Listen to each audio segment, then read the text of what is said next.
Okay, well, team, I'm gonna switch just for a bit to Spanish. Bienvenidos a todos.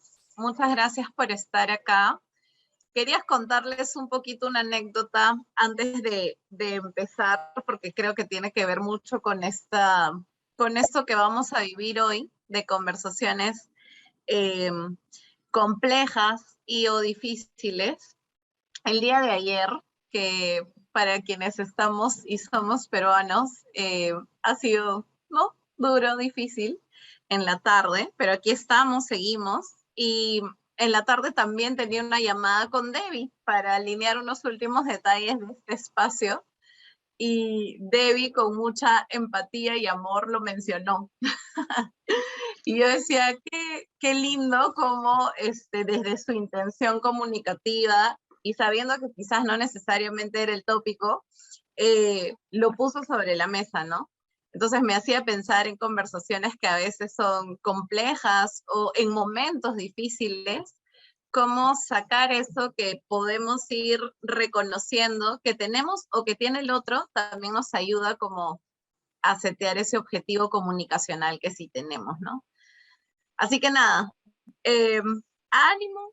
El día de hoy estamos para vivir, conocer con Debbie, ¿no?, que es CEO de Triad Consulting, de esta organización que ayuda a diferentes organizaciones en esta y otras temáticas relevantes para la comunicación en temas de liderazgo. Que podamos conocer este marco de trabajo que ella nos va a presentar para luego tener un espacio de aplicación la siguiente sesión que tengamos, que es la última dentro del taller de desarrollo de personas. Así que nada, equipo, en verdad solo quiero nuevamente darle la bienvenida a Debbie, agradecerle a Denis, al equipo también de Corn Ferry, a mi equipo y a ustedes por estar acá. Espero que disfruten mucho este webinar y que todo lo que vaya saliendo como marco de trabajo puedan tomar notas, puedan registrarlo para la aplicación que vamos a intentar que sea de un caso real de ustedes, para que sea lo más provechoso posible. Así que Debbie, bienvenida. Denis, no sé también si creo hay unas palabras que tienes para poder conectar con lo último visto. Yeah, just 2 minutes, and then over to Debbie. So I'm always trying to think of something to embarrass Debbie with, but no, I won't do it. So I've known Debbie for a long time, and I think hesitant to say over 10 years. And what Debbie teaches negotiation at Harvard Law. She is the CEO of Triad Consulting. So this is the work she does, and she is one of the best in the world at this. And what Debbie, like the other faculty that you see that Britt brings for Ella, are thought leaders, but they also spend a lot of their time working with companies. And so they actually spend time with some of the largest company in the world. Debbie's no different. She spends time with pharma, manufacturing all around the world and the senior teams, and she coaches on this topic. And she's global. She works around the world, cross country, and interesting in her work, both government and private sector. So business, she spends a lot of time in business, but also spends time in terms of negotiations in governments, between governments. If in her spare time, I guess, she also writes. And so if you haven't seen her LinkedIn profile, she puts out some small thought pieces as well. So Debbie, I'm not going to take any more time, but over to you, my friend. Thank you so much. Good thing I don't embarrass easily.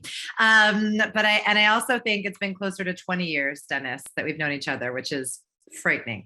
Well, I'm so delighted to be here. I'm going to share my slides so that we have a visual to go along with it. And I'm so happy to be here, to be working with you. I've gotten the wonderful chance to work with some of your colleagues and some of your leaders to talk about what I think is one of the most important leadership competencies, maybe particularly at this moment, between hybrid work and all of the change that is occurring there, between the sort of new systems you're navigating with rotations, with change on your teams, with change in the government, with change in the global economy.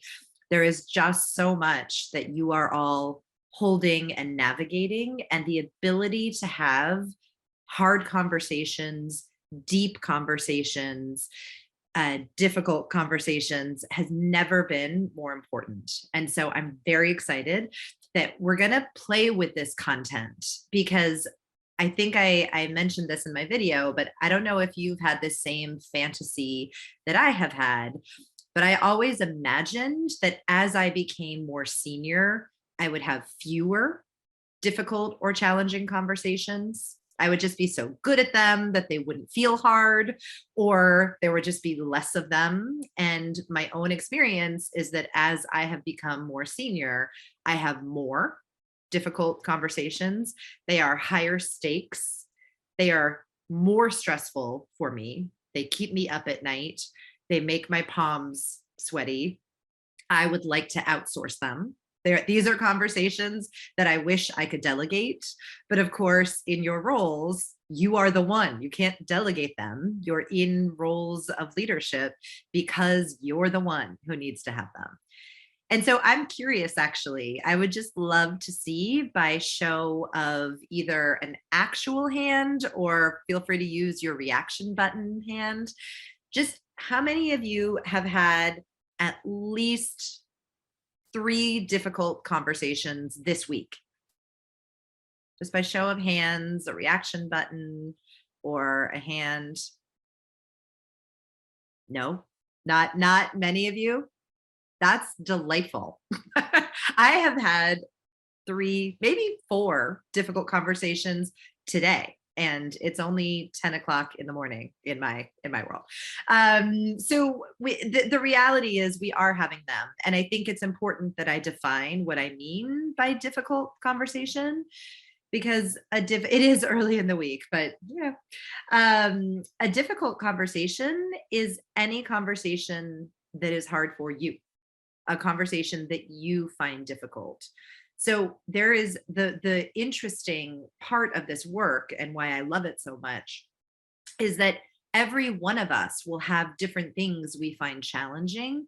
And for me, that's the beauty of doing programming like this, is that you are creating peer networks across AliCore, so that when you have a challenging conversation, you can go to a colleague who's like, I don't find this one challenging, so let me offer you some coaching on how you might navigate it more successfully. So, and what I know about AliCore is that it's a nice culture, it's a friendly culture, people like each other, and that is so good. That is what every organization in the world is striving for that.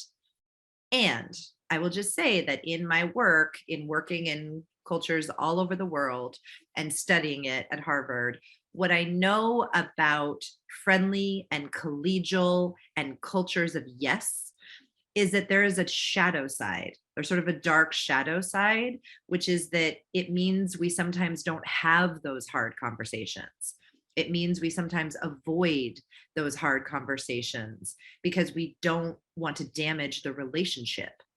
It means that we avoid and avoid and avoid and avoid, so that sometimes by the time we have it, it's sort of an explosion. So we're not having it skillfully or thoughtfully or with good preparation. And so my hope for today is that I'm going to offer you a framework, a way of thinking schematically and analytically about how to navigate some of these conversations more productively. So a little bit about how I'm hoping today will work. So would love it if cameras were on. My hope is that we're going to actually be in conversation together, and it is just much easier to talk to a face than a black box. Want to just say with that, it is completely fine if your animals or children or family members or colleagues are walking through the screen. If you have piles of laundry in the back, that's good. If you're eating your mid-morning snack, that's great. We'll take you as you are. But just great to be able to see you if possible.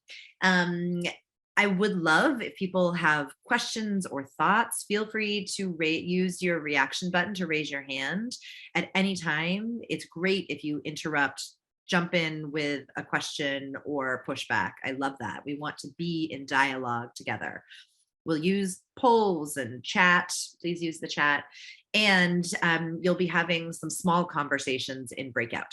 So we'll use a lot of different methods to navigate our conversation today. And hopefully it will be a good use of all of our time. And of course, Floor is here. If you have any technical challenges, feel free to send her a direct message.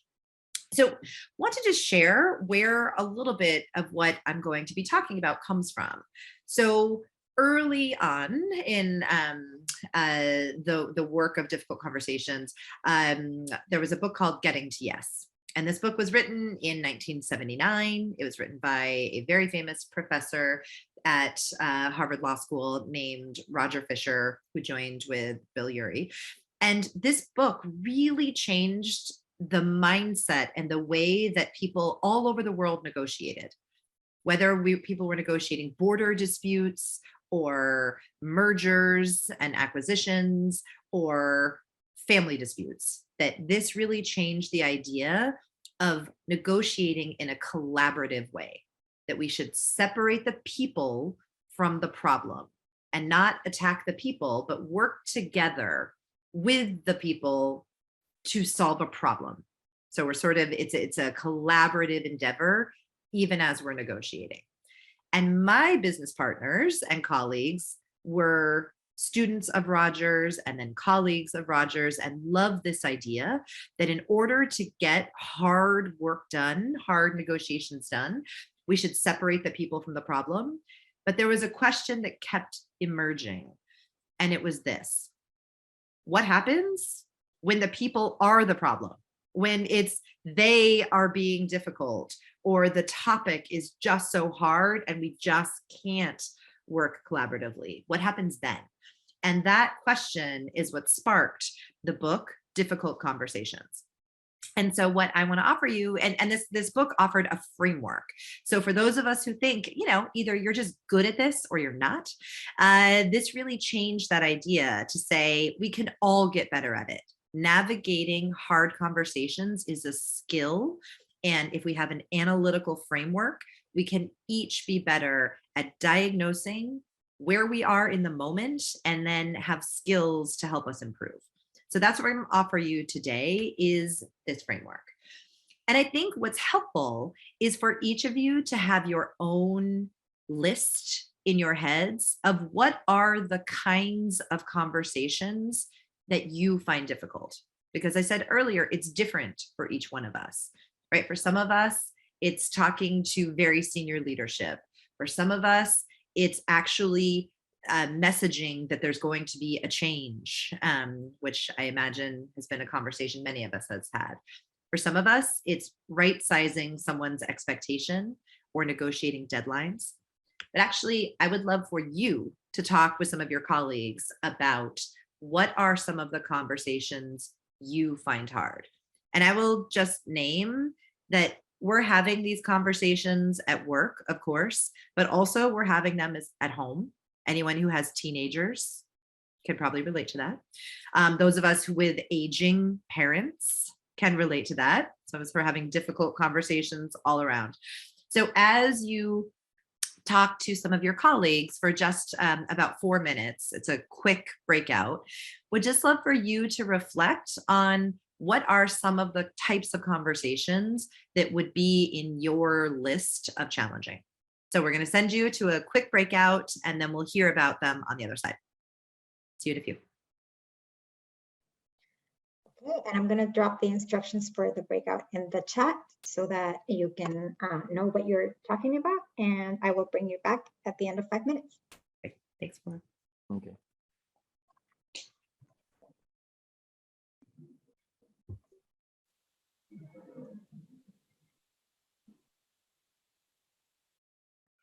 All right, we're back. So I hope that that was interesting and helpful to connect with some of your colleagues. And I would love to just hear a couple. So if you would raise your hand, just so I know who is speaking, and would love to hear for you, what would be on that list of a conversation you find difficult? Yeah, Patricio. ¿Qué tal? Buen día, ¿cómo están? Les pido disculpas, pero tengo la voz bastante dañada, así que es como me está saliendo. Yo creo que en la conversación que hemos tenido con Jimena recién, hemos hecho ahí un punto común en que muchas veces las conversaciones difíciles tienen que ver cuando uno está hablando quizás de la performance de un equipo o de los números de una categoría de negocio, y no de las personas detrás de esos números o de las personas que lideran esos equipos, ¿no? Entonces, separar lo laboral de lo personal es un punto en común que encontrábamos en nuestros ejemplos. Yes, great. So how do you talk about the performance, particularly when it isn't great, but not make it personal so that that other person really understands how they can improve without crumbling? Great. And yes, I have a sore throat too. So I imagine many of us were screaming at television screens. We are having a big basketball tournament in the United States that was disappointing for my team. So we're all in the same boat, all sad about our sports teams and a little bit hoarse. So I'm with you. Yes. What about for you, Goya? What? Guille. Sorry. Guille. Oh, Guille. Hi, David, ¿qué tal? Good morning. Hola, hola con todos. Revisamos así cuáles son esas conversaciones difíciles. La primera es cuando tienes que desvincular a alguien, ¿no? Creo que es la más difícil, la más desgastante y llena de emotividad, ¿no? Cuando tienes que desvincular a alguien. Otra es una conversación sobre un bajo desempeño, ¿ok? Otra es la desmotivación, cuando es una persona que está desmotivada, ¿ok? Y claro, cuando empieza a suspirar en qué lo llevó a esa desmotivación, ahí se hace difícil la conversación, ¿no? Y la última, cuando hay temas personales, ¿no? Cuando hay algún problema personal, familiar en la persona, claro, que es difícil porque, claro, finalmente termina siendo un ser humano, ¿ok? Que está fuera de lo laboral y es difícil enfocar esa conversación. Eso eran... Absolutely. Yes. So having conversations that have to do with, because we're all having a rich personal life where there are positives and there are real challenges and sadnesses and tragedies. And so how do you navigate those conversations and make them safe to bring to work, but also not completely get in the way of the work that needs to be done? And then the first thing you said is just absolutely one of the hardest conversations, ending a relationship, letting someone go, or telling someone they're no longer going to be working at Alicorp or on your team. Very difficult. All right, last one. Adriana, let's hear from you. Hola a todos. Una que conversamos y que trajo Sergio la conversación fue cuando tienes una persona que está esperando algún tipo de promoción, ¿no? O crecimiento en la compañía y no se lo vas a dar por distintas razones, ¿no? Puede ser porque realmente su desempeño no es el que se está esperando para una promoción, puede ser que no esté listo, o puede ser que no exista la vacante para. Y creo que esas son conversaciones también súper duras, ¿no? Very difficult. So it's not just that you're offering someone feedback or news, it's when their expectation was here. And so the news when you're sharing that that's not going to happen can feel even harder, because now you have this huge gap between how they are perceiving themselves and how you are perceiving them, whether or not, as you said, it's for performance or there just isn't a spot. That's sometimes even harder. How do we keep our top performers engaged and motivated when there isn't a clear immediate promotion to offer them? This is lovely. Great. I love the range of conversations, and I would invite each one of you to keep some in mind, the ones that are on your plate at this moment, as we talk about some of the framework that I keep referring to. So one last thing before I offer the framework. What I would love to do is to have every single one of you reflect on, because you're human, and because you are very senior at AliCorp, many times, even when you're handling these kinds of conversations where they had a different expectation, conversations where you have to let someone go, conversations where performance isn't up to par, many times you're effective, you are doing well, you are skillful, you are at your best. But because you are human, there are times when sometimes in these conversations, you are ineffective. You're not at your skillful best. And so what I would invite you to do is, in the chat, just think about some recent difficult or deep or hard conversations that you've had, and just put in the chat, what is one word, just one word that would describe you when you're effective? And so my one word would be curious. That when I'm at my best in these hard conversations, I'm curious. So what would be your word when you're effective? Put one word in the chat to describe how you show up or how you are. Great. Empathetic, we're seeing balanced, sympathetic, clear. Some of these I will need some translation help with, but so far I'm okay. I'm direct, authentic, great, simple. These are lovely. A lot of empathetic, transparent, open, cordial, wonderful. And I love the ones that are saying direct, clear, because there is a phrase by one of my favorite writers and thinkers. Her name is Brené Brown, and she has a wonderful podcast and is a beautiful writer. But she has a phrase that is one of my life mantras, which is clear is kind. So if we're trying to create a culture of good relationships and good vibes, the thing that actually helps that is clarity. So I love seeing clear and direct and straight. These are wonderful. So these are great. These are when you're at your best. You're transparent, you're empathetic, you're clear, you're direct, you're transparent. But now I want you to reflect on those times when you're less effective. And I'd love for you to put one word in the chat to describe you when you're ineffective. And for me, mine would be judgmental. I'm judging. So great. Vague, disappointed, erratic, nervous. That's great. That's your own emotional state. Redundant. Yeah, Luis, ill-prepared or not ready, unclear, dissatisfied. These are great. Anxious, emotional. I'm seeing a few. Emotional. I'm confused. I'm not prepared. These are wonderful. Yeah, I'm lacking the information, which is a flavor of unprepared. Oh, distracted. These are great. I'm not empathetic. So I could give you emotional. These are great.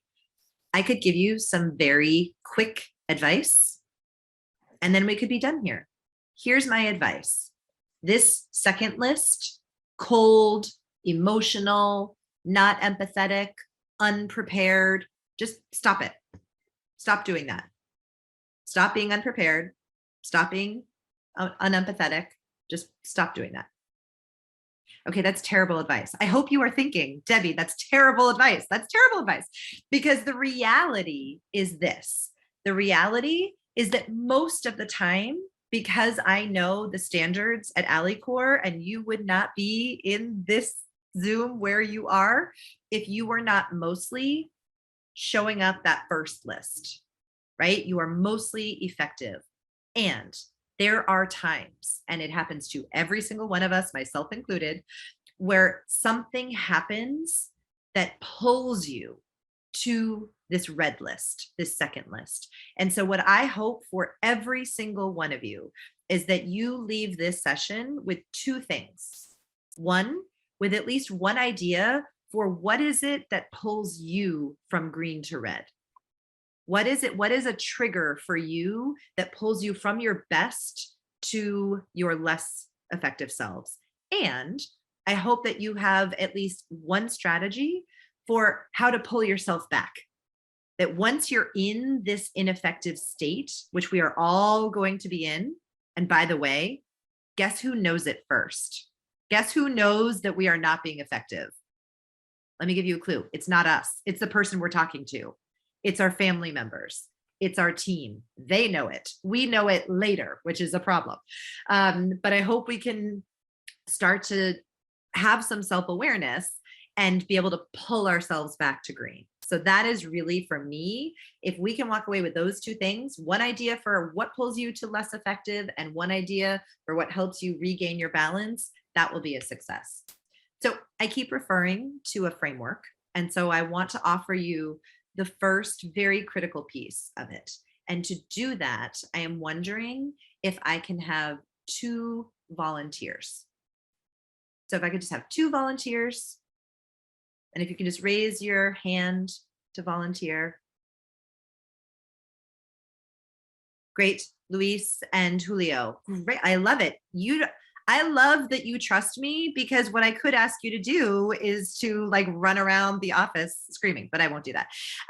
What I'm going to do, so thank you to Luis and Julio.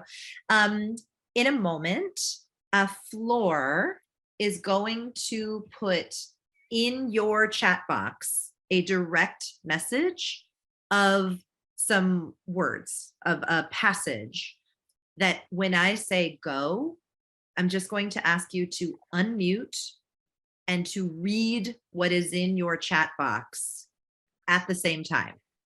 So the 2 of you have 2 different pieces of writing. And when I say go, you're just going to unmute yourself and read it out loud. But before we do that, let me tell everyone else. So the rest of you who did not volunteer, let this be a lesson, because you have the harder job. So what you are going to do, so it's helpful to volunteer in my class because it's easier. What I'm going to invite every one of you to do is to listen to everything that both readers are saying and try to understand every word of it. Okay. On top of that, I'd like you to be able to try to tell me your strategy. So each of you should now be thinking like, okay, 2 people are going to be reading very different things. How am I going to try to hear everything? So you're going to have a strategy. So I want you to do the task, listen to both of them, and then be able to tell me what strategy you used. Okay. Are my volunteers ready? So both of you should come off mute. Yes, great. I have Julio, and where did Luis go? I'm missing Luis on my screen. But Luis, are you here and unmuted? Yes. Great. Okay. On ready, set, Yes. go. Read. Social media, magazines, and shop windows bombard people daily with things to buy, and consumers are buying more clothes and shoes than ever before. Online shopping means it is easy for customers to buy without thinking, while major brands offer such cheap clothes that they can be treated like disposable items, worn 2 or 3 times and then thrown away. Okay, stop. I have a headache. I failed. So let me ask everyone else. Thank you. That was wonderful. Well done. Anyone get it? Anyone understand? Your faces were hilarious. By the way, you were looking very much in pain, many of you. Who got it all? Did anyone? Nothing. Okay, I'm seeing in the chat. I love it. Nada, nothing, impossible. Yes. I'm with you, Alex. Okay, did anyone get it? Yeah, blurry. I love that. Blurry news. I'm going to use that phrase forever. I love that language. Something about clothes. So great. So Kanji, you got like a subject that I think one of you were talking about, but maybe not both. Yep, very complicated. No, yes, right. No one got it. This is normal. So I just want to say we're all normal, because it is actually, Alex, impossible to hear with specificity what two voices are saying at the same time. So what I'm more curious about then actually is your strategy. Like, how did you try to do it? So we're going to just put this as a poll, and would love for you to answer which strategy you attempted to use to do this. And if none of these apply, feel free to put your strategy in the chat. The responses are coming in.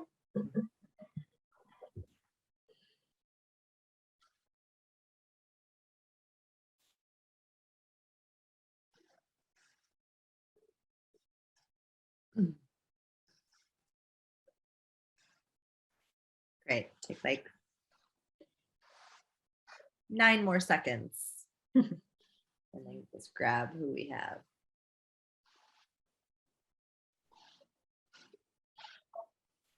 All right. Why don't we end it and share? Super. So a wide range of what folks tried. Some people just decided no, I can't do 2, so I'm going to pick 1. Some people just bounced back and forth trying to listen to Julio, Luis. Some just listen to the louder voice. I love those who were honest enough to say that I heard your instructions, Debbie. This was not going to be a good use of my time. And so I used that 90 seconds to answer a quick email. Totally get it. And others had different strategies. So this is great. And here's why we're doing this, what we might all agree is sort of a silly exercise. It is because the experience that every single one of us had, including Julio and Luis actually, is what many of us experience when we're in a difficult conversation. Because there are not just 2 voices that you are paying attention to or even have access to. There are 2, right? There's the voice of the person talking to you, just as right now, each one of you is hearing my voice. But there is also an incredibly loud voice that is always talking. It is a color commentator, the way that when we're watching a soccer or a football match, there is a color commentator. There is a color commentator in our head, which is our internal voice. And by the way, our own internal voice is really smart and interesting and creative and right and good looking and all the things. And the other person, when a conversation gets hard, can be annoying or an obstacle. And so if we think about it, the louder voice is often the voice in our head. The more interesting voice is often the voice in our head. The right voice is often the voice in our head. And of course, that's a challenge because the other person has incredibly important and useful and critical and creative things to say.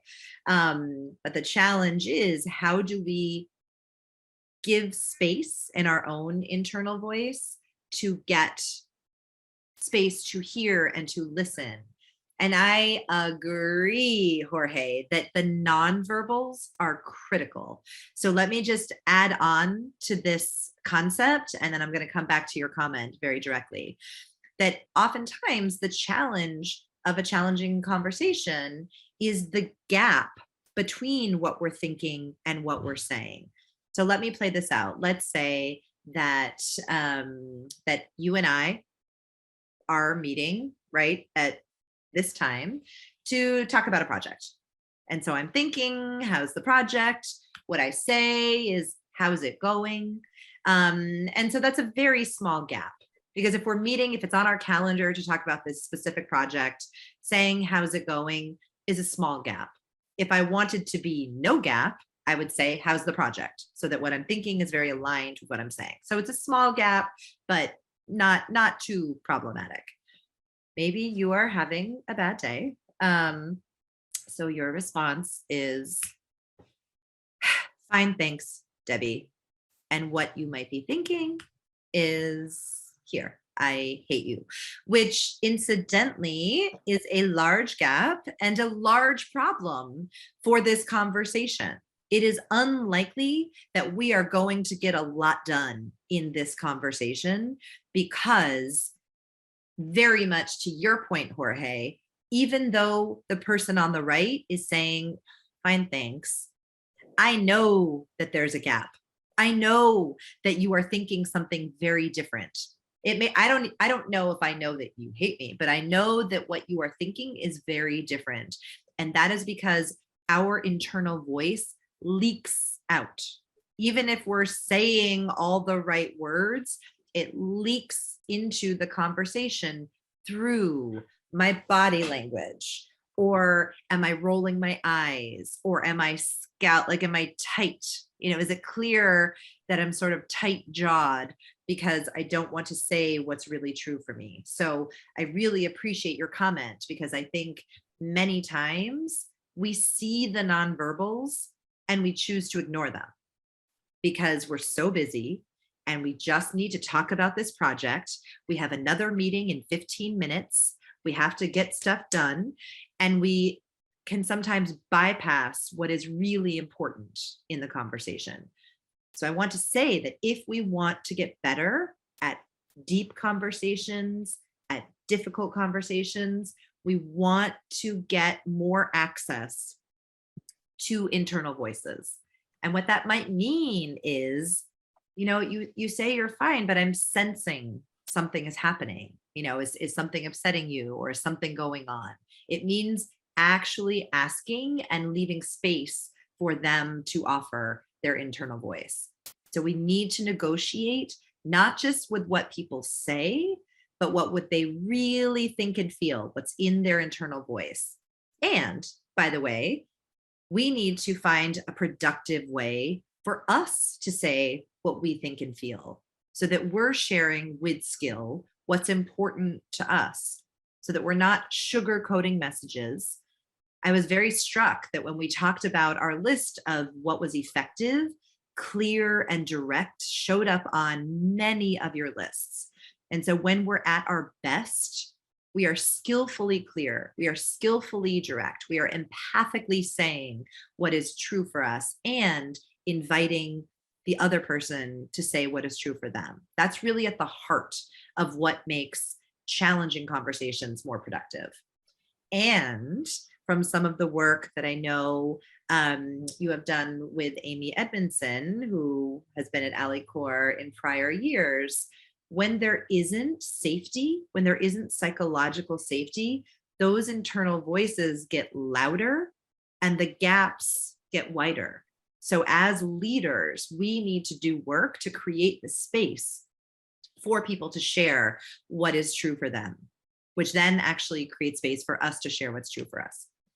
All right, so I want to just fill in the rest of the framework. And then what we're going to spend our time doing is digging into some pieces of this framework. So what the difficult conversations framework says is that oftentimes there is a lot that's living in our internal voice, and we can actually compartmentalize it. What the difficult conversations framework says is that at any given time when a conversation is hard, part of the reason it's hard is that there are 3 conversations all happening simultaneously at 3 different levels. So the first level is what we call the facts conversation. And this is where our brains are asking and answering 3 questions. Who's right? Whose fault is it? And why are they acting this way? And I will just name the challenge is that our brains, because we need shortcuts, often give unhelpful answers to those questions. They often say, I'm right, it's your fault, and you're doing this because you're something that's probably not positive. But let me just fill you in on something. When a conversation is hard, We're walking in saying, I'm right, it's your fault. Guess what? So were they. They're walking in thinking, I'm right, and it's your fault. So that's a challenge. I'm going to offer you better questions to ask so that we can retrain our brain to actually ask better questions, which will lead us to more productive conversations. So that's the first layer. We're asking and answering these tough questions that are not that helpful. The second layer is what we call the feelings conversation. And there used to be, many years ago, when I was coming of age, there used to be this notion that we were supposed to like leave feelings out of work. Work is a feelings-free zone. Work is all about being professional.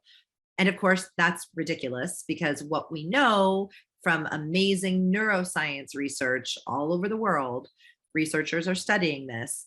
And the fact is, human beings, what makes us human is that we are emotional. And actually our emotions, if they are left unmanaged and we're trying to ignore them, actually take over. And so we're going to talk about this a little bit. So we need to figure out, if a conversation is hard, it's probably because I or you or both of us do have strong feelings. So what do we do with them? How do we navigate that? And then the third layer of conversation is the deepest. It's sort of at the core. It's the most psychological, I would say. And we're not going to spend a huge amount of time on this today, but it's what is called the identity conversation. This is the conversation that every single one of us is having with ourselves about ourselves. This is where we're fearing, what does this conversation say about me? If I'm having a repeat conversation with my team because performance isn't good, does that mean I'm not a good leader? If I'm unable to get someone to be motivated, does that mean that I'm not a good motivator? Like so these are the nagging questions about who we are at the core. And so the shift that we're going to make, and again, we'll dig into a couple of these, but the shifts that I want you to make is a shift from who's right, whose fault is it, and why are they doing this? Let me try to understand their intention, to a shift that says, why do we see this differently? To the extent that you think you're right and I think I'm right, actually, the interesting conversation isn't to fight about who's right, but to understand, why do we see it differently? Because then we're going to have a better information exchange, and then we can make better decisions because there's more data, there's more information for us to choose from. Instead of saying whose fault is it and figuring out who to blame, I'd love us to shift to, what did we each contribute to this problem? If something has gone wrong, there is a system that we need to look at. And instead of trying to single out one person to blame and punish, we need to talk about the system of what did we each do that contributed to this problem? And then let's fix that. And then the third shift is from, why are you acting this way? Let me try to understand your intention, to what is the impact that something has had? And then the shift in feelings is from, what do we do this with the strong feelings, to how do I understand some of the core interests, the relational and emotional interests at play? And I'll say much more about that when we get to feelings. And then with identity, it's not just what does this say about me, but also what does the situation say about each of us, and how can we each learn? How can we understand each other better to be working in a more productive way? So what we're going to be spending our time doing is focusing on these three pieces: the shift from who's right to why do we see it differently, the shift from blame to contribution, and the shift to really understanding core relational interests. So we're going to do an exercise in breakouts. And this will be an exercise where you're put into a room for 4 minutes. So it's quite quick. And there's just 2 of you. Yes. Oh, I love flow, fixed mindset to growth mindset. That is a fundamental piece of what we're talking about here. A fixed mindset says the way I am is the way I am. I am wearing the t-shirt that says I'm good and competent, and that's who I am. And any feedback or any challenging conversation is threatening to this sense of myself. Whereas a growth mindset says, the way I am now is the way I am now, but I'm evolving. There is much to learn. And so your feedback and mistakes I might make are actually incredibly powerful for me to get better and for this team to get better. So yes, I love that. And I love that you're familiar with that concept, because it's so fundamental to this work. Okay, so in this breakout, there are going to be two of you, and one of you is going to be a seller. So just figure out who's going to be the seller. And one of you is going to be a buyer. And so seller, you're going to pick one thing that you have of value to sell. And it should be of value. Like, you can't sell your soul, and you can't sell your teddy bear, because no one wants that. But you can sell, if you're a great cook, you can sell, cooking lessons, or if you have an awesome watch, you can sell your awesome watch. So you're thinking of something to sell, and you have 2 minutes you'll be in the breakout for 3 or 4, because you're figuring out which role to play, but you have 2 minutes to try to sell something, a service or something of value, to your buyer. That's all you have to do. And then we're going to come back and talk about it. Okay. So we'll see you back in a few minutes. All right. Welcome back. Any sales? Did anyone make an actual sale? I did. Yes, tell me. Who said that? Luis. Luis, what did you sell? I sold the cup that I'm using to drink my coffee. I love it. Yeah, yeah. And okay. And your buyer bought it for how much? $5. $5. We'll take it. Sebastian, what about you? A mí me tocó con Fabiana, que es vecina de nacimiento acá enfrente de Argentina y vive en Lima, y estábamos los dos tomando mate y le vendí 1 kilo de yerba, y el precio todavía no lo definimos, pero no cotiza en bolsa 1 kilo de yerba en Lima, así que creo que me pago fue lo bien. que sea. Claro, Sí, creo sí, que sí. me fue bien ahí con la venta.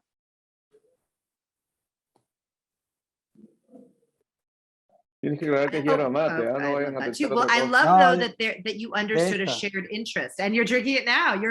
This is good. You have advertising to show. Yeah, we both drink mate. There is a infusion that we drink here in South America, and I am Uruguayan. She's Argentinian. She's living in Lima, so I sell the infusion that goes here. I love it. Great, Jimena. What about you? I sold to Nana my drink bottle. Oh, and that looks very cool. Looks like it has like good phrases on it, motivational phrases to keep you drinking. I love it. That's right. It's so good. I need one of those. Mine's very boring. Mine's just Adriana, what did you sell?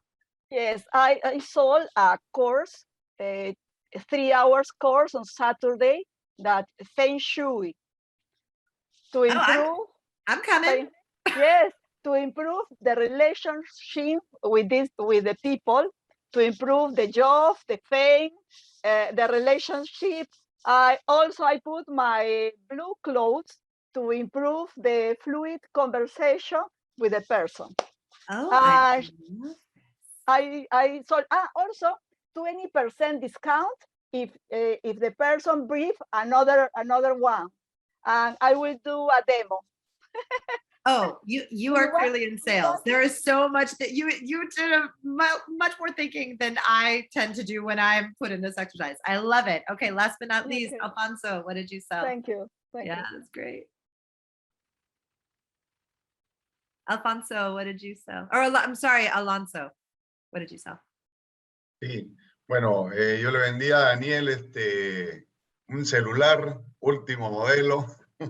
Y él solito puso el precio, estaría dispuesto a pagar $1,500 por todo lo ofrecido.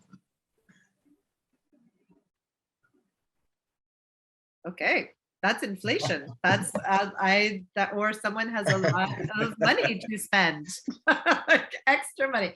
I love it. Okay, so here is the next step of this exercise.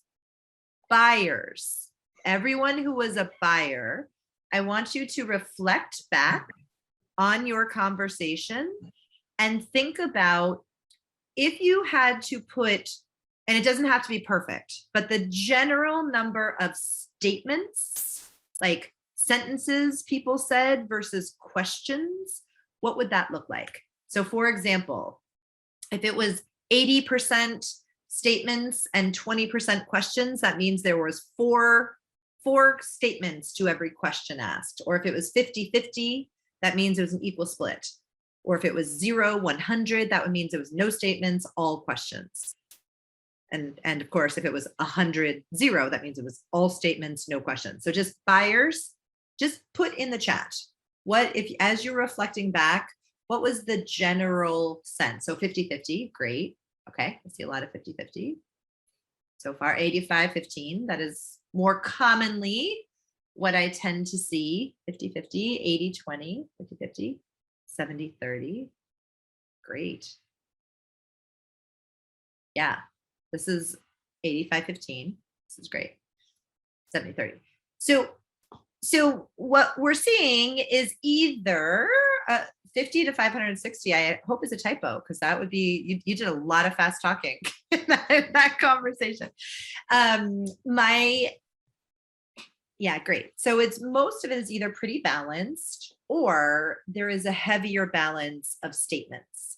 And I will just say that in this work that I do, the general tendency that I see, especially with leaders, actually, and maybe my hunch is that you are so well trained by Dennis and thinking about good active questions and how you coach and how you need to coach with inquiry, which is maybe why more of you didn't have a heavier weight of statements to questions. But I often see 100-0, 100-0, 80-20, 80-20. And that is because we're as leaders, we're paid to have the answers, right? Like as we rise in our career, we're meant to have solutions or answers. That's part of why we're good at what we do. And then the challenge of that, of course, is that when we talk too much, we don't leave space for others to share their wildly creative and helpful ideas. And so what is just true is that the human default is often to advocate first, right? It's a sort of natural default, not for every one of us, but it is a general human default. You know, we try to, particularly if we're trying to persuade someone of something, right? We say, I'm right. And if this doesn't work, what do? We say it again, maybe a little louder, maybe with a little bit more tone, maybe with a little bit more oomph or aggression behind our voice, maybe with a little bit of a different accent, sort of put some emphasis on it.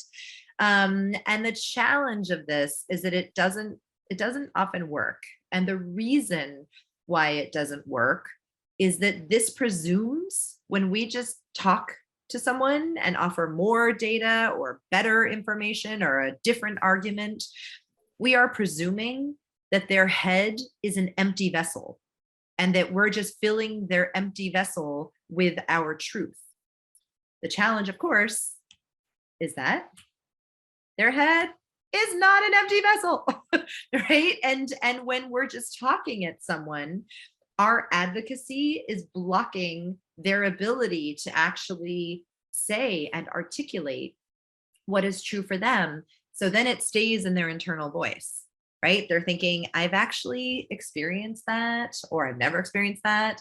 There are things you're not thinking about. I've done this before. You're not asking me for my perspective. Now I'm getting mad.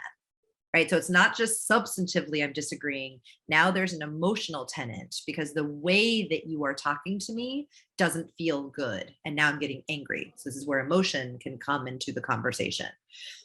So the reality, and this is very counterintuitive, is that if we want to persuade someone, if we think we're right and we want to persuade someone to see things our way, we are actually better served starting with inquiry. We're better served trying to understand what is in their internal voice so that we can be responsive to that and have a conversation that feels like you're talking to each other not just that you're talking at each other, which is what this dynamic often happens to be. And so I want to introduce a tool. Some of us are visual, sort of conceptual learners. And so I want to introduce a tool that I imagine some of you might have seen before. But for me, it is the most powerful aid and tool to help me when I'm navigating hard or deep conversations. It's called the ladder of inference. And this tool it's a metaphor for our brains, for our heads and how we take in and process information.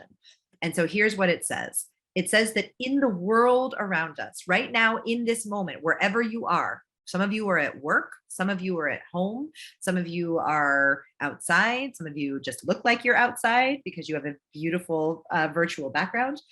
But wherever you are, there are an infinite amount of inputs and data that are available to you. There are billions, literally billions of sounds and sights and smells and things you could touch, just inputs that your brain could have access to. But here's the thing, our brains, they're amazing, but they can't take in billions, they take in thousands. So our brains select a very small bit of the data.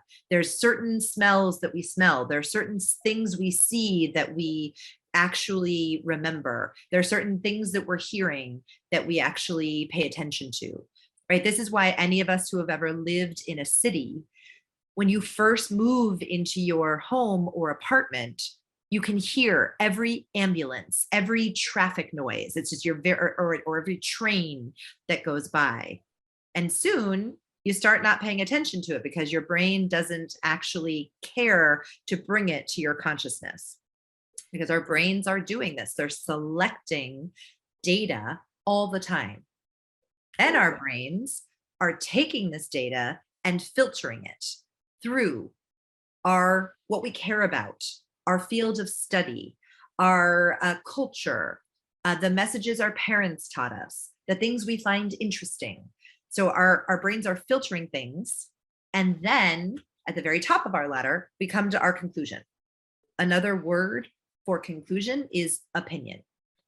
This is why I am sure you have all had the experience that I have had, that you walk out of a meeting and maybe there are 5 people at that meeting. And if each of you wrote down like what was discussed at that meeting, each person might write down a different thing. Like each one of us can walk away with a very different sense of what was discussed, what was important, because we're each caring about and seeing what matters to us. And then there's a very challenging thing that happens, which is called the overconfidence bias, which says that we each walk around thinking, oh, but like what I think is more important, like what I saw, the data I selected, and the way my experience, like that's actually the most important. And so I will just name that is a real challenge in difficult conversations. We have got to get better at noticing that and then saying, nope, my view is legitimate and it is limited. And so my work is to understand their ladder, because like a ladder, there aren't several of us on a ladder. So each of us have our own, what we call ladder of inference, where we're each selecting different data. We're each interpreting it through our own work experience, life experience, and then coming to different conclusions.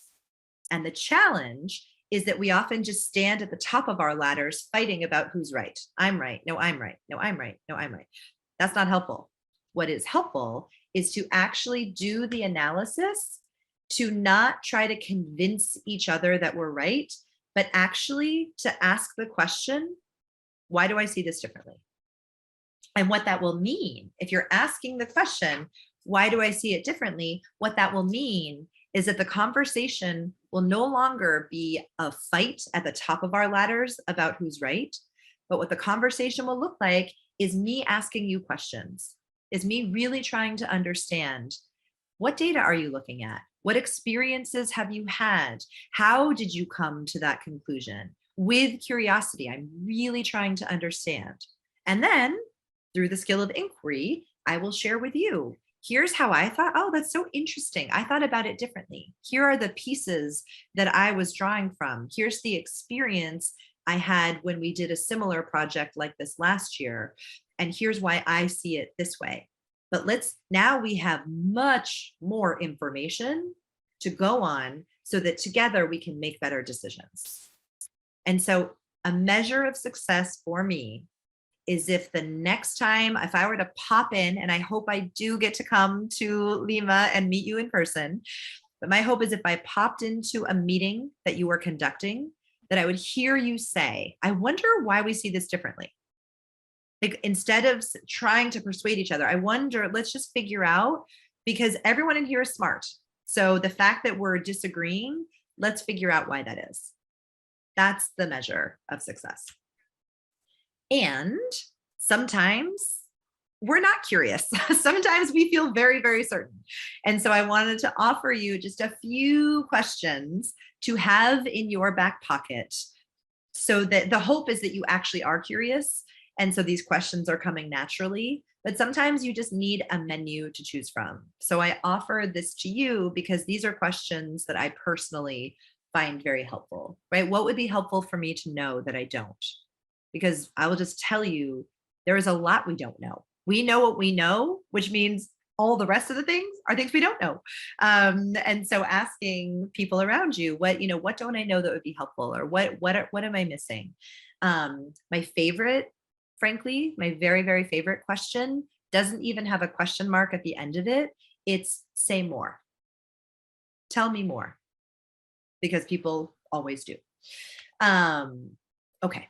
So that's the first really fundamental shift from certainty to curiosity, from I'm right and it's my job to convince you that I'm right, to I know something, but you think you're right. So let's figure out why we see it differently so that together we make better decisions. Great. The second piece I want to talk about is blame. So how many of you have ever lived or worked in a culture where there's a lot of blame? Like, you make a mistake, it is pointed out, and then you get punished. Have folks had that experience of living or working in a blame culture? So I would love to put in the chat, what is that like? What does it feel like to be working in a culture where there's a lot of blame? Great, thank you for the translation. Yeah, yes, it feels like unjust. What else? Hard, yes. Yes, hostile. You feel insecure. There's fear in the culture. It feels frustrating. It feels aggressive. Yes, enough is never good enough. You're insecure. Yes, your creativity is squashed. It's demotivating. My children are going to be very impressed at my attempt for Spanish translation, because they are fluent and I am not. Yeah, you're just avoiding risk all the time, which means you're in kind of a protective position. Yes, there's no space to create or innovate. I love this. Okay, so stop blaming because the challenge is, it is such a natural instinct because we want to hold people accountable, right? I think many of us, in a unhelpful way, relate blame to accountability. But what I would like to say is that there's a better way. There's a better way that we can navigate it to hold people accountable that isn't blaming. Because I think that blame has some not very good assumptions looking backwards and a not very good purpose moving forward. The assumption about blame is that we can point our finger at a person. There is a culprit who made a mistake. And so then the purpose, what we need to do, is to punish them. And of course, in the workspace, what does punishment look like? Punishment looks like you're publicly called out, either on an email or in a meeting. Punishment looks like you get moved off of a team. Punishment looks like you get projects that are sort of below your level, or you're not invited to the plum, the best projects. So punishment isn't, you're going to jail, but there are clear punishments that many of us have experienced or seen at work. And so if we drop blame out, as I said, we still need a way to hold people accountable. And so I want to offer you a slightly different way. The way that I would invite you to think about and to integrate into your daily work life is something called joint contribution. And what this says is that if there's a problem and it touches me or my team, by definition, every single one of us has had a contribution to that problem. Now, I want to be clear, it doesn't necessarily mean we have equal contribution. It's not like, oh, if there are 5 of us, it's you have 20% and I have 20% and she has 20% and he has 20% and they have 20%. That's not what I mean. It doesn't have to be apportioned equally, but every single one of us has had a role to play in that has contributed to the problem. And so that where our energy should be spent is figuring out each of our contributions so that we can fix it moving forward, so that we will improve and fix the system. So I will just say what this means is that if your team operates with a joint contribution model, people will be raising their hand to admit a mistake. It will be seen as a benefit to the team when something goes wrong to say, oh, there's a mistake, here's what I did, let's talk about it. And I will just share that it goes best when leaders share their contributions first.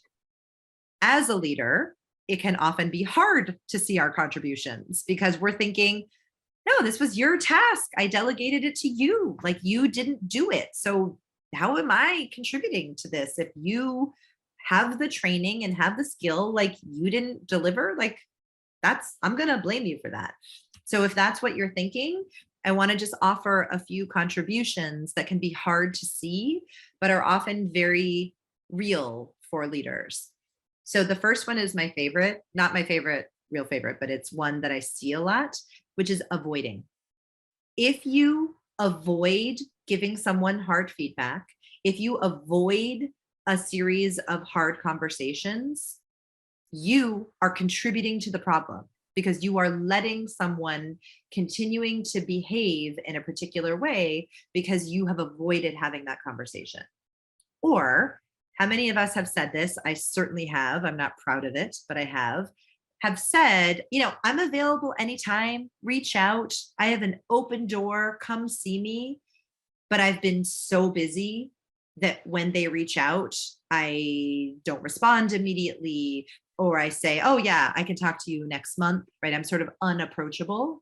So that's a contribution that many leaders have, is being unapproachable, or being too busy, or doing too much talking, not enough listening. So I share this list because I know every time I see it, I'm reminded of some things that I probably do that contribute to challenges. And so I invite you to see if any of these feel familiar to you in your own practice. And the idea is really to see this as a system, right? That we are each contributing. We think about, what have I contributed to this problem? What have others contributed to this problem? And what did they contribute? And what have others contributed? What is the system? What are the policies? And what have others on the team contributed? And if you can have a conversation that opens up the idea that, listen, this went wrong. We're not going to punish anyone. We're going to figure out. Let's do a due diligence to figure out what went wrong so that we can fix it. That's a very different conversation. So I invite you to take that on. Okay, the last bit that we're going to, yes, Luis. Yeah, like what I understand is that we should change like the word blame to contribution to the problem, no? Yes, yes. Okay, because it's easier to think whose blame was this, no? But changing the wording, it's interesting, no? Yes, and I'm so glad you asked that question, because it is changing the language and the wording, but it's not just semantics. It's not just changing the word. It's changing the mindset of, you know, Luis, I want to talk to you. Things didn't go well. You know, I was hoping for that report to come in on Tuesday. As I think about it, there are a couple of things that I wish I had done differently. I realize I gave that to you on Friday and said, you know, give it to me on Tuesday, but I didn't check in on what else is on your plate. You know, was that doable for you to do on Tuesday? And there might be other things. I'm open to hearing from you. Right. So that's, I was showing you an example of how it might look like as a leader to use the word contribution and also share mine and invite them to share yours. Is that helpful? Yes, thank you. Yes, love it. Any other thoughts or questions on either of these two concepts before we move on to feelings? Okay, well, if they emerge, feel free to raise your hand and jump in. All right, so we're going to talk about emotions. And I imagine that there are some of you who have just heard me say that we're going to talk about emotions and have decided that now would be a really great time for you to get an emergency phone call because you don't want to talk about emotions. That's not a subject that you're interested in. That's not something that you feel particularly comfortable talking about or thinking about. And if that is you, that is fine. I'm going to ask you to stay because I think the reality is that we're all good at some feelings and we're all less good at other feelings. So we're going to start with a poll. And the poll is just to ask you, you can check as many of these as are true. Have you felt any of these feelings at work, you know, in recent memory? So just click each of those that are true for you. And as some folks have already seen, you don't have to pick one. You can pick some, all, a few. Great.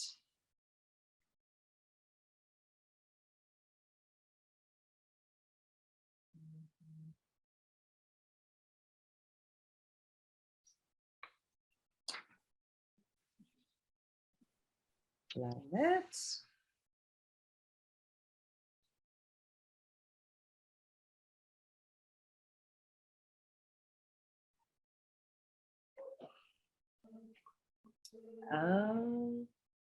Okay, we'll give it a couple more seconds.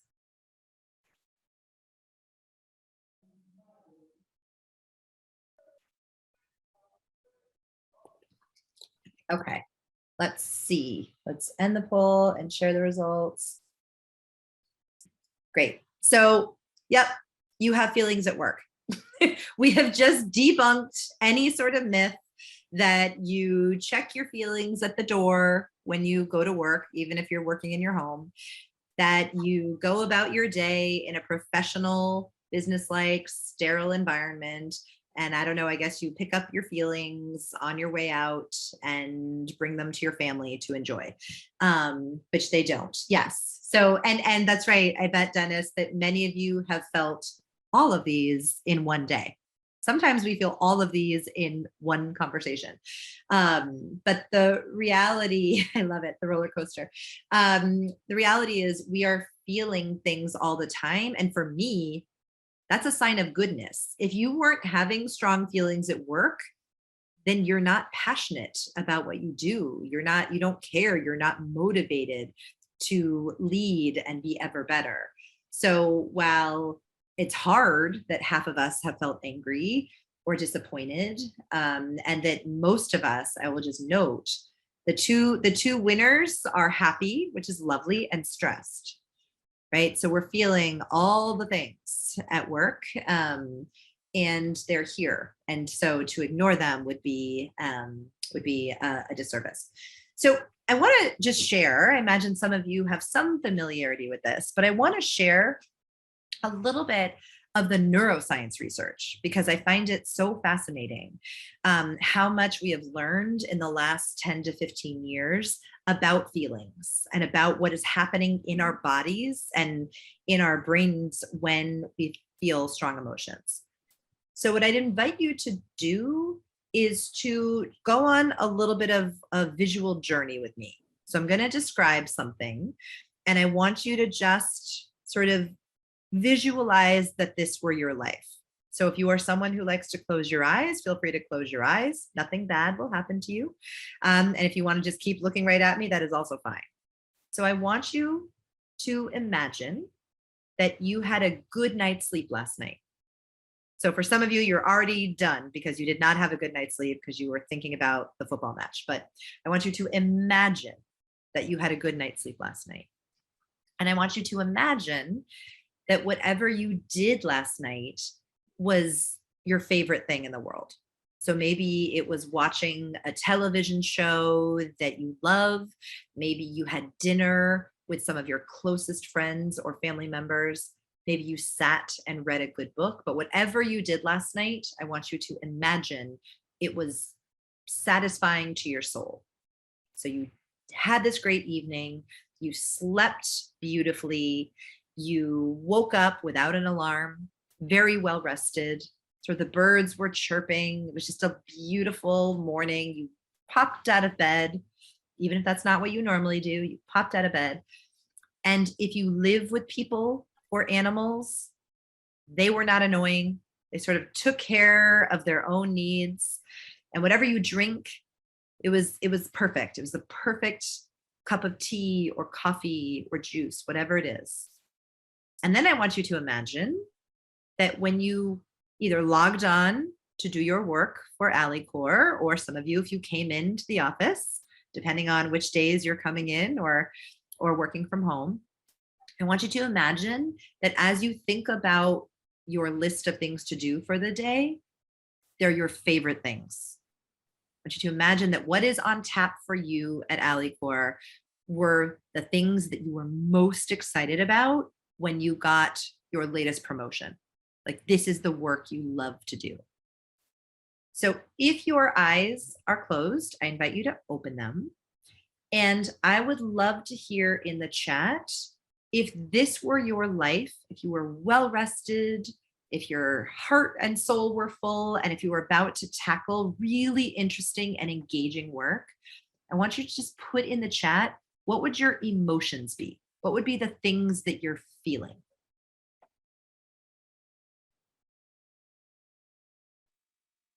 Yes, energized, peace, great, tranquil, motivated, happy, motivated. Yeah, happy, calm, inspired, lovely, centered. So good. All of this, joy, energized, relaxed, tranquil. This is so good. Complete. Oh, I love that completeness. I'm so sorry, Cynthia, because I'm about to bring you down.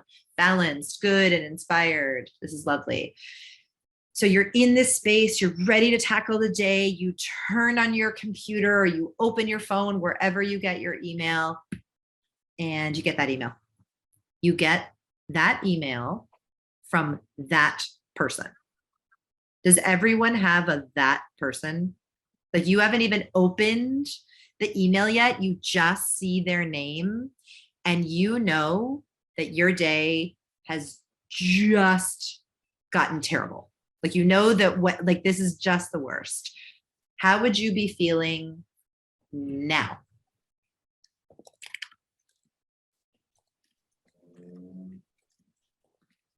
Really? I love it. I love it.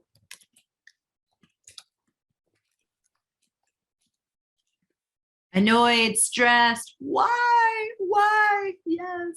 Angry, worried, shocked.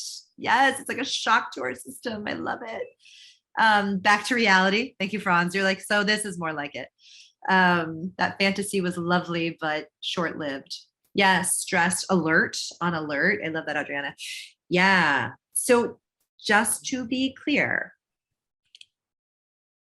a second ago, you were calm and centered and balanced and energized and motivated and all the inspired. And now you're upset and angry and shocked and stressed and all these sad things. And here's the thing, in that moment, 3 things have happened. This period of time is called something very specific. It's called a refractory period. And 3 things are happening in your body. 1, your brain, to do your work, needs a lot of blood, a disproportionate amount of blood. The blood rushes to your extremities. So this is why I'm sure we have all heard about flight, fight, or freeze. That is because the blood is in our extremities so that we can fight if we need to, we can run if we need to, or we're sort of frozen, but we're ready, we're amped up and ready. So that's the first thing. The second thing is that we are flooded with chemicals. And the 2 in particular are adrenaline, so that feeling of sort of electricity in our body, and cortisol, stress, the stress hormone. We're flooded with it. So those of you who said we're stressed or anxious, that makes perfect sense. That makes perfect sense. And then the third thing that's happening is that the synapses, the connections in our brain, which is what makes things happen in our brain that we're firing in our prefrontal cortex, are now actually firing in a different part of our brain where our emotions live. And our prefrontal cortex is where our executive functioning is. This is where we do work. And so we're in this space, and research tells us that we're in this space for approximately 20 minutes, which is a long time. But my hunch, and then the blood dissipates and reabsorb, and the chemicals reabsorb, and our synapses fire back where they should. But my hunch is that for all of us on this call, because we've been professionals for so long, we have developed strategies to both shorten that period of time, because we can't be out of pocket for 20 minutes every time we get an annoying email, right? And sort of make the wave less seismic. And so I'd be curious, I would love to hear, I would love for folks to raise their hand and share what are some of those strategies that you employ when you're in the refractory period and you need to regain your balance. What are some of the things, the strategies that you employ? Would love to hear from some folks. What do you do to shorten that wave?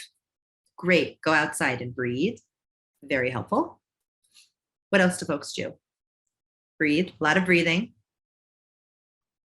Coffee, yes, coffee can be very helpful. Drink water. Recently someone said drink wine, but I think wine is not helpful. I mean, depending, maybe 1 glass, but not 7. Yeah, just don't take it personally. Remind ourselves that there's a separation between the work and ourselves.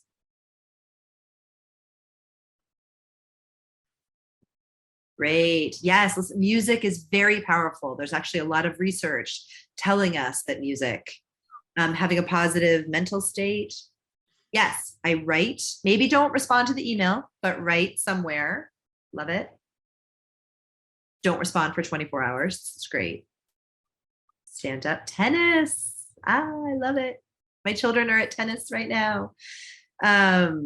Yes, this is great. So exercise, breathing, something that feels satisfying like coffee, water, just replenishing. Time, space, stepping away from it. These are all incredibly helpful and powerful. Yes, play the guitar. Oh, yes. I need a sea very close to me so that I can also walk and look at the sea. That sounds beautiful. Maybe I'll put a picture of the sea next to my desk. Yes, this is lovely and all really helpful. And I hope the reason why I ask for everyone to share is that I love to see what other people do because it gives me ideas. And so I hope that when you see your colleagues' ideas, it offers you ideas too. I want to add 3 more to this list. because they are research driven and they have been very powerful for me. So the first is something called emotional labeling, which says that when I'm in the refractory period, actually one of the things that is not activated are language skills. And so if I can find language to describe how I'm feeling disappointed, I'm feeling confused, I'm feeling irritated, I'm feeling sad, that language, naming it, actually makes those refractory periods shorter. So that's the first thing, actually finding language. And you don't even have to say it out loud. You don't have to tell them I'm feeling disappointed. You just need to find the language for yourself. That's the first. The second is there's an author named Daniel Kahneman, and he won the Nobel Prize for something that's very powerful in negotiation called the anchoring effect, which says that the first number to be thrown out in a negotiation often becomes the focal point for the outcome. So that is very well regarded and well known in negotiation circles. And what he says is solve another problem. Right? Because you get this email, you're in an emotional state about it, you're sort of stuck. And what he says is solve another problem that you can solve. It can be a simple one. What he says is it can be a math problem. Just solve a problem. And then your brain is in problem solving mode, so that when you come back to this email, you're just in a different state of mind, because now you've solved some problems and you're ready to solve this one. I find that very interesting. The third strategy that I will offer to you is meditation. So there's been some research that came out of Harvard Medical School in 2016, which says that meditating, even as little as 10 minutes a day, naturally carves different pathways in your brain. Like in your gray matter, if you meditate, it actually changes the pathways, which makes your refractory periods naturally shorter. Curious by show of hands, how many of you have a meditation practice? How many of you do any sort of daily meditation? Anyone? Some of you are shaking your heads. No, you don't. And a few of us do. Great. A bunch of us do. But a lot of us don't. Because I personally find it's hard for me to find even that 10 minutes a day because my life is so busy. So one thing that I have started to do with my own children is a sleep meditation, because I figure I'm going to sleep anyway, so I'll put that on. I'm usually asleep within 3 minutes, but I'm hoping that it wears over me. I would say yoga is a form of meditation, so that totally counts. You're doing it, Adriana. Lovely. Okay, so I want to offer one more concept that we'll play with a little bit, which is the idea I said earlier that I want each of us to have an understanding of what pulls us from effective to ineffective. And so I want to introduce to you, Adriana, did you have a question or was your hand raised from the meditation? No, it's okay. It's about meditations. Yeah, go for it. Okay, thank you. So there's a concept that was created by Roger Fisher, who wrote Getting to Yes, which I referred to at the outset. And he partnered very late in his life with a psychologist named Dan Shapiro. And they did a very wide-ranging global study. They had 40,000 participants from all countries from all over the world in industries all over the world. And what they were studying is what were some relational or emotional interests that humans really care about in the work setting. And what they found is this fantastic list that I will offer to you. And I want to share that this is a concept that probably I use the very most in my work. And so I'll introduce it to you, and then I'll share how you might use it, how it might be useful to you. What they found is that every single human being has 6 core interests. And if any of these things are stepped on, are not there, are dismissed, that we're going to have some tension or problem in the relationship. So this list becomes an incredibly helpful diagnostic list if you have something that isn't working well in a relationship or on your team. So here's the list. The first is autonomy. So by show of hands, how many of you like to be micromanaged? You like it when someone micromanages you. Anyone? By show of hands? Okay, that is no one ever raises their hand because no one likes to be micromanaged. So I need to ask you the corollary. How many of you will admit that sometimes thinking about the totality of your life, that you are a micromanager? Okay, I should see so many hands. I really should. I should see a lot of hands. Okay, thank you for your honesty. Not all the time, but sometimes I am sure you micromanage. And the reality is, just as we don't like to be micromanaged, people on our team, people in our lives also don't like to be micromanaged, because autonomy is a core interest that people have. Not, do I control the world? But of the small piece of the world that I do control, do you give me space? Do you offer me leeway? Or do you kind of hoard over me and get in my space? That's the first one. The second one is appreciation, right? What we are seeing in the global conversation around inclusivity and belonging is that people have a really strong need to feel as a human, just valued and seen, right? They want the people who they work with to get them as a human, not just for the utility that they bring to work. And appreciation, which can be as simple as, thank you so much for that extra effort, right? I saw that you took a document that was okay and really brought it to something awesome. I saw that, thank you. Like that's all we need, a quick email, a quick shout out in a team meeting, but it has to be authentic.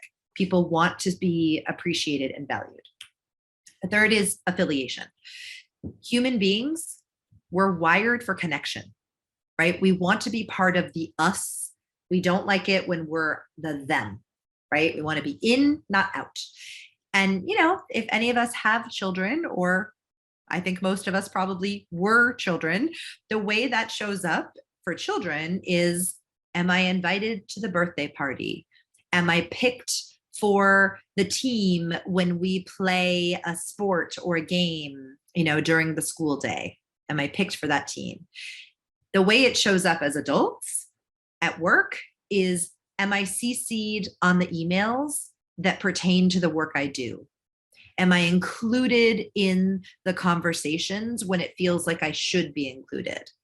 People don't need to be included in everything, but if it pertains to the work they're doing and it feels like they should be part of it, are they included or are they left out? And it's interesting to think about. I mean, I've had many situations where I am brought in to mediate for this very reason, because certain leaders just don't think about, like, oh, what did it matter? I didn't want to fill your inbox, so I didn't include you. I didn't CC you. And that person is thinking, yeah, but you're not valuing me. You're not including me. And the work I'm doing is incredibly important. So affiliation, are we part of the us or the them? The next one is status. Status is all about respect, right? Do you demonstrate respect for me? Do you treat me like I am someone worthy of respect? The next one is role. Do I have a fulfilling role? And this one I think is really interesting as I invite you to think about your top talent. I think for many of us, when we have top talent on our teams, I know that I am guilty of this, we want to hold on to them because our top players are amazing. And so we want them to be on our team forever because they make the team work well. They do fantastic work. They're easy for us to work with. But my challenge to you is to engage with our top talent to make sure they have a fulfilling role that feels good to them, that we're having those deep conversations to say, like, what do you see your 2-year, 5-year, 10-year plan at Alicorp? And if that means that they want to think about rotating somewhere else, that we're helping them have a role that is satisfying. because it is better for the organization as a whole for this top talent to be somewhere else at AliCore, even if not on your team, versus leaving AliCore, right? So making sure people have an appealing role. And then last one is just fairness. Does it feel like the rules are equally applied, or do you pick favorites? And so again, the way that we can use this list is as a checklist, right? If there's tension with someone, if there's something struggling on the team, what I will do is go down this list as checklist, like, oh, yep, I probably micromanaged them on that last assignment. And yep, I probably didn't show as much appreciation. They worked really hard on that. And I don't even think I said thank you. And ooh, yep, I probably didn't include them in meetings that they wanted to be included in, right? So you can use it as a checklist. Okay, so just to make sure that we understand these concepts, we're gonna do a quick exercise. And here is the exercise. I want you to imagine that you are no longer sitting in whatever comfortable seat you're sitting in. Some of you are at home, some of you are at work, but I imagine your seat is comfortable. But I want you to imagine you're no longer sitting in your comfortable seat because you are sitting in an airplane seat. You're sitting in the back of an airplane, and I don't know how you fly, if you fly economy plus or business class or first class, but on this flight, you are in the back of the plane by the lavatories in economy. And I want you to imagine, very sadly, that this is a 15-hour flight. So you are flying from wherever you sit now, whether it be Lima, or I know someone's in Argentina, you're flying across the world. So you're the back of the plane. The lucky thing is that at the very least, you booked a window seat, which is what you wanted, because you have a plan, you have a book that you are very excited to read. And so you're going to read your book for the first couple of hours with the window shade open. And then a couple hours into the flight, you're going to have a glass of wine, you're going to put the window shade down, and you're going to go to sleep against the window. This is your plan. You're all set. As you're boarding the flight, inevitably someone comes and sits next to you, and they're not very friendly, which is fine. So they're in the middle seat. And here's what I want you to imagine. I want you to imagine that 1 hour into the flight, you are sitting happily reading your book with the sunlight shining through. And I want you to imagine that that middle seat person who didn't even dare to introduce themselves, you imagine that they reach across your body and shut the window. It is my contention that all 6 of these interests were just stepped on in that one tiny motion without any words spoken. All 6 of these were stepped on. So I would be curious, which ones do you see and why?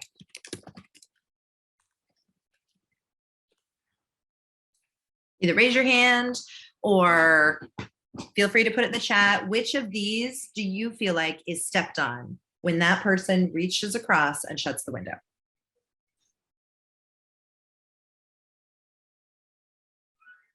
Yes, fairness. Why fairness, Jorge? Make a case for it. Come off mute and tell me why. Because the fact that I'm sitting by the window, it doesn't mean that I own the comfort of the people that are beside me. Probably the sunlight is uncomfortable for them. So at least with a, hey, would you mind closing the window shade? Probably we can negotiate for how long, because I don't want to get in your way. But just a simple conversation, which I believe is around fairness, could do the work. Yeah, so I love where you went, because I was so stuck in my own story. Where you went is actually empathy. You went to, why is this fair, not fair to him, which I really appreciate and applaud, because I think that's true. If we were to do this analysis from their perspective, I think there's a fairness notion. Like, no one owns this window and the sun's in my eyes, so that's not fair. Yes, love it. What about what's been stepped on for me? Julio, I see appreciation. Make a case for appreciation. In regards to appreciation, I clearly feel that this person does not consider my presence in the plane. Yeah. So he or she does not have any recognition or perception of me being right next to him or her.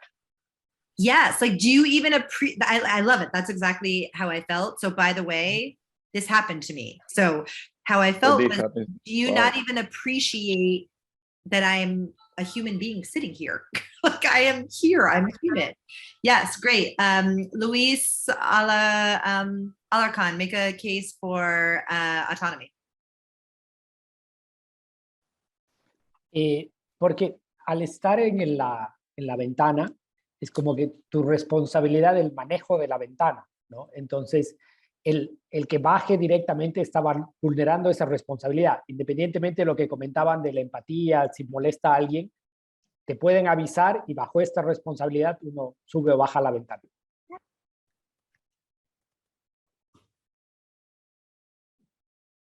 Yeah. Yes, it's called the window seat, is it not? Right? Like, there is autonomy, the window seat. My whole job is to go zoop, zoop, zoop, zoop. Like, I have autonomy over this window. And at the very least, I have autonomy over the 18 inches over my body. And you have just violated that space, right? So all of these are stepped on. Autonomy, appreciation. Do you see I'm human? Affiliation, like, you could have asked. Like, we've got to be a team. We've got 14 hours on this plane. There's nothing more sort of out than just reaching across and doing something. Status, I don't care if you're the CEO of Alicorp. If you're in the middle seat, you have lower status. Can we all agree on that? You don't have to agree on that. Right, but there's like a status raising move that he made when he stepped over me, that he didn't have the right to do that, right? He gave, but my role is to do the window. It's the captain's role to fly the plane. It's my role to do the window. And it felt so unfair, right? There are rules of engagement, and the very least that he might have done is to just ask. And so, Luis, I said to him, you could have asked. And then I opened it again. And then he looked at me in a way that I felt a little frightened. So I put it halfway. So I moved it halfway as a peace offering. Actually, very much thinking, Jorge, to your point, like maybe the sun was bothering him. And so even in my irritation, I went to an empathetic space, which I was actually very proud of myself, because in the moment, I was not feeling very empathetic. All right. So what now? We have covered a few key concepts. Oh, now you're together. Oh, I love it. There are people, you're in the same room. Now you're on the same screen. This is hilarious. We've covered a few key concepts that I want to just quickly review, which is to really be thoughtful as you're thinking about these difficult or deep conversations, how to both negotiate with your own internal voice and invite theirs into the conversation. How do you walk up and down each other's ladders to ask questions and understand why we see it differently versus fighting about who's right? How do we think about when something goes wrong? How do we have a different conversation so that we're exploring how we got off track, how that problem happened, and how we might fix it moving forward? And when things are a little bit off and there's probably strong emotion, how do we look at that checklist and think about where did we get off track and how might we make a positive move?